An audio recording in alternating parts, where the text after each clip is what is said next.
যে ব্যক্তি রাতের অন্ধকারে আল্লাহর কাছে কান্না করে তার হৃদয়ের ব্যথা আল্লাহ কখনো অবহেলা করেন না। তাহাজ্জুদের দোয়া কখনো বৃথা হয় না। সময় লাগতে পারে, কিন্তু আল্লাহ সর্বোত্তম সময়ে উত্তর দেন।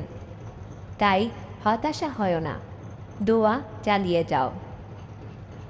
মানুষ তোমাকে ছেড়ে যেতে পারে, প্রিয়জন বদলে যেতে পারে, কিন্তু আল্লাহ কখনো তার বান্দাকে একা ছেড়ে দেন না। তুমি শুধু তার দিকে এক কদম বাড়াও, তিনি তোমার দিকে রহমতের দরজা খুলে দেবেন ইনশাআল্লাহ।